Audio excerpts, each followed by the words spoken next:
It is because of the fact that the opposition team lives in a realist view in which we believe that the minimum wage is not some magic wand which can solve all of the economic problems that exist in the labor force today is the reason why we are proud to oppose on the motion this House would replace a general minimum wage system with a per industry minimum wage. A few things throughout my speech. I will be addressing the framework given by the proposition. Furthermore, I will be presenting my two substantive arguments called unintended consequences and effectivity. So first, addressing their framework. They present to us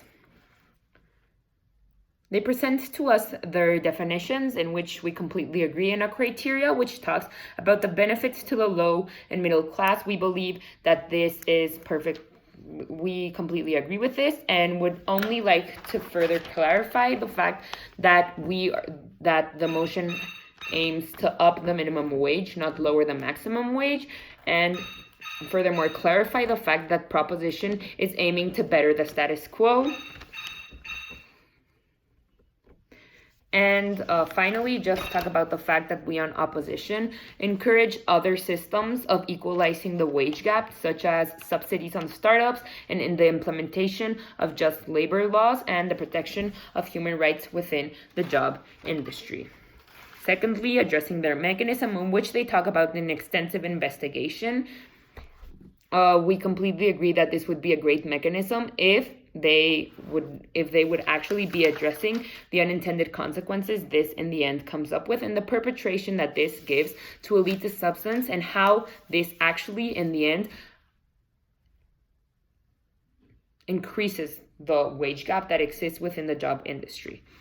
That will come with my two substantive arguments, but furthermore, a few things on their case. They present to us an argument in which they talk about how there is no just wage because of the fact that jobs such as labor-intensive jobs are not paid enough. To this, we answer that they are simply disregarding the social impact, and that even if they are recognized, we believe that they are recognized under a negative connotation of an inferior job work, and they are simply recognizing the fact that these jobs deserve a higher wage because of the fact that they are only available to people of lower social class, and we believe that this connotation is negative and that will detriment the people that are working in this labor force.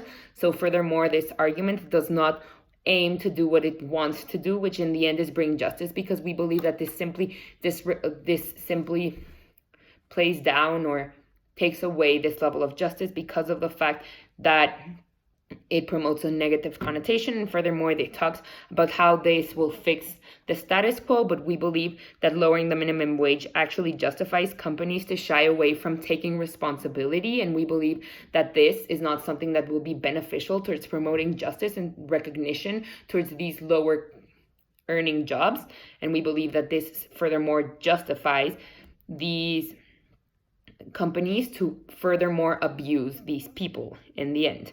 And even if there is more abuse, we believe that there's no significant change because of the fact that the minimum wage doesn't really change a bunch of things as the proposition team is upplaying, which furthermore comes up in their second argument, in which they talk to you about incentives and how people will go more towards these jobs or begin magically pursuing their dreams simply because of the fact that they will have more money. To this, we answer that upping the minimum wage will not really cause a significant impact because of the fact that labor-intensive jobs are already lower paying, and that if a person wants to be a construction worker, but they have the opportunity to work in a tech company because of the monetary incentive, they would probably go to the tech company, because even if they up the minimum wage, it does not really Even if they up the minimum wage, it doesn't really cause a significant impact. Furthermore, they talk about the fact that money is not equal to, they talk about the fact that more money will cause greater motivation. We believe that the extra 10 pesos that will come with this unclear increase in the lower minimum wage gap will not really change anything, because motivation does not normally come through money. It comes more through other substantives. So furthermore, to continue with my case, in which we talk to you first about the unintended consequences of implementing this system. We talk to you and say that this is regressive because of the fact that it targets the lowest industries to raise the minimum wage. The industries that currently have the lowest amount of income are those industries that are labor intensive. And these are the industries that through their mechanism are actually going to be upping their minimum wage. We believe that this is regressive because of the fact we are simply targeting these lower earning companies. And we believe that it benefits the rich and harms the poor because of the fact that these industries that are normally more used by the people that are of lower income are being taxed more.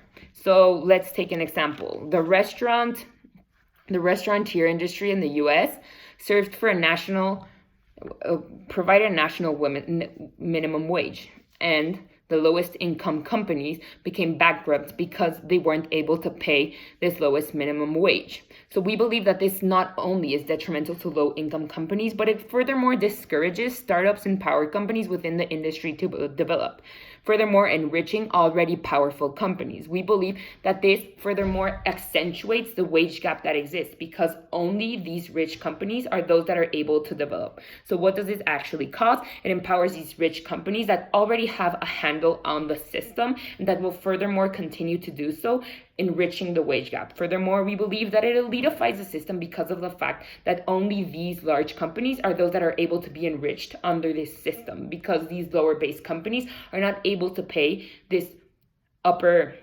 wage gap in the end. So furthermore, the effectivity, right? What does this really change? We believe that this doesn't actually cause any benefit to the status quo. Why? Because of the increased inflation that devaluates the money earned. How does this work? When the minimum wage was raised, an example comes when the minimum wage was raised at the peso, at the border, the peso in Mexico lost a lot of its value because as more money is exchanged, the money loses its value. And because of the fact that these companies are now further valued, because of the fact that these companies now have to pay a lot more, this money earned is devalued. So there's actually no monetary gain in the end.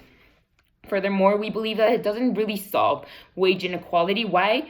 We believe that it actually exacerbates it. Why? Because it allows CEOs to keep getting rich because the richest companies are now entitled to pay less. Tech companies are now going to lower the minimum wage because of the fact that these tech companies normally pay more, right? But because of the fact that these companies are now entitled to pay a lot less, these CEOs that rule the world literally are now entitled to pay a lot less to their workers, right? And we believe that this wage gap is exacerbated because simply the fact that these CEOs are currently ruling the system and are now entitled to pay a lot less. We believe that this perpetrates ideas such as sweatshops, and we believe that these people are not deserving of this. And because of the fact that we on the proposition team believe in justice and believe in actually closing the wage gap and bringing justice and recognition to all of these lower income groups is the fact why we are proud to propose.